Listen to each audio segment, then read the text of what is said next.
हाय दोस्तों, नमस्कार।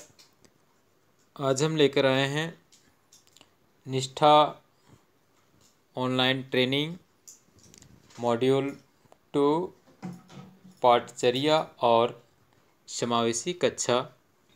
तो इस मॉड्यूल में 10 में से 10 नंबर कैसे लाएं, इसके बारे में आज हम बताने जा रहे हैं।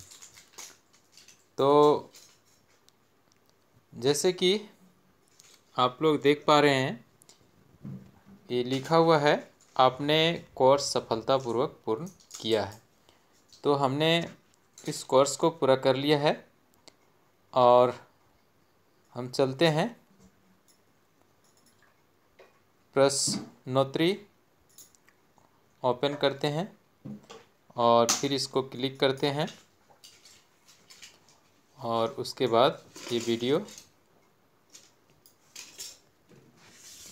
ओपन होता है।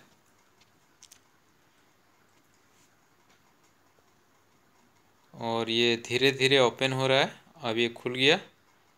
तो पहला क्वेश्चन है, इन सभी को छोड़कर यूडीएल सिद्धांत है। तो इसका आंसर होगा व्यवहार प्रबंधन के कई साधन हैं। हम लोग इसको क्लिक करेंगे। ये देखिए, ये सही उत्तर हो गया। फिर आगे बढ़ते हैं। दूसरा क्वेश्चन है, निम्नलिखित में से राष्ट्रीय पाठचर्या की रूपरेखा के लिए कौन सा वाक्य सही है? तो 4 ऑप्शन दिया हुआ है, हम सही ऑप्शन पढ़ते हैं। तो पहला है, यह शिक्षा पर राष्ट्रीय नीति में उल्लेखित दृष्टि के अनुरूप शैक्षिक उद्देश्य प्रदान करता है। दूसरा है, यह पाठ्यक्रम और पाठ्यपुस्तकों में शामिल की जाने वाली सामग्री पर मार्गदर्शन प्रदान करता है। तीसरा है, एनसीईआरटी को एनसीएफ विकसित करने के लिए आदेश दिया गया है। और नीचे है सभी। तो ये तीनों ऑप्शन सही है, तो सभी में हम लोग क्लिक करेंगे। फिर आगे बढ़ते हैं। NEP 2020 स्कूली शिक्षा के मौजूदा 10+2 डिज़ाइन किसमें बदलने का प्रस्ताव देता है? तो ऑप्शन 3 में है 5+3+3+4। तो इसको क्लिक करते हैं, ये सही ऑप्शन है। फिर आगे बढ़ते हैं हम लोग। समावेशी शिक्षा को बढ़ावा देने के लिए निम्नलिखित में से कौन सा महत्वपूर्ण नहीं है? तो पहला ऑप्शन सही लग रहा है, शिक्षक की सामाजिक आर्थिक स्थिति। इसको क्लिक करते हैं, ये सही उत्तर है। फिर आगे बढ़ते हैं। अगला क्वेश्चन है, विकलांग व्यक्ति अधिनियम 2016 RPWD अधिनियम 2016 समावेशी शिक्षा को शिक्षा की एक प्रणाली के रूप में परिभाषित करता है जिसमें विकलांगता और बिना विकलांगता वाले छात्र शामिल हैं। तो इसका सही उत्तर होगा, एक साथ सीखें और शिक्षण और सीखने की प्रणाली उपयुक्त रूप से अनुकूलित है। इसको क्लिक करते हैं। फिर आगे बढ़ते हैं हम लोग। राम दृष्टिबाधित छात्र है। निम्नलिखित में से कौन सा उसके लिए अभिविन्यास और गतिशीलता प्रशिक्षण के लिए सबसे उपयुक्त होगा?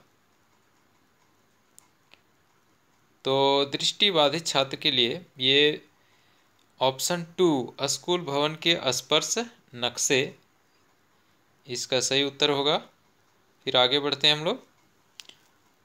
समान विकलांगता वाले 2 बच्चे, इसका सही उत्तर होगा, कक्षा में शिक्षक द्वारा विभिन्न हस्तक्षेप की आवश्यकता हो सकती है, यानी ऑप्शन पहला इसका सही उत्तर होगा। फिर आगे बढ़ते हैं। बच्चों को निःशुल्क और अनिवार्य शिक्षा का अधिकार आरटीई अधिनियम कब अधिनियमित किया गया और कौन से वर्ष में लागू किया गया? तो ये बहुत ही महत्वपूर्ण क्वेश्चन है और इस प्रश्न का उत्तर होगा ऑप्शन 3, वर्ष 2009 में अधिनियमित किया गया और अप्रैल 2010 में लागू हुआ।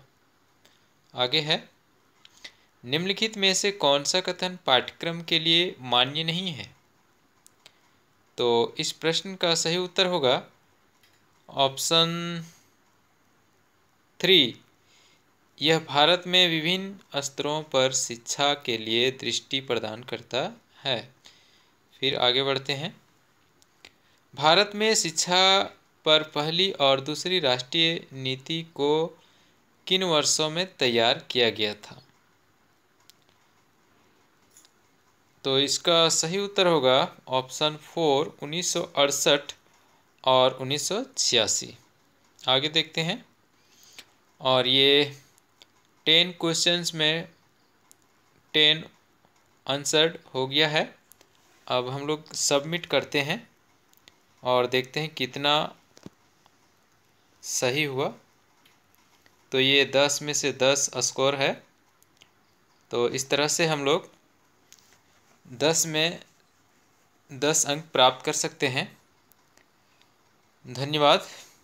फिर मिलेंगे अगले वीडियो में, और अगला वीडियो देखने के लिए इस चैनल को सब्सक्राइब और लाइक ज़रूर कीजिएगा।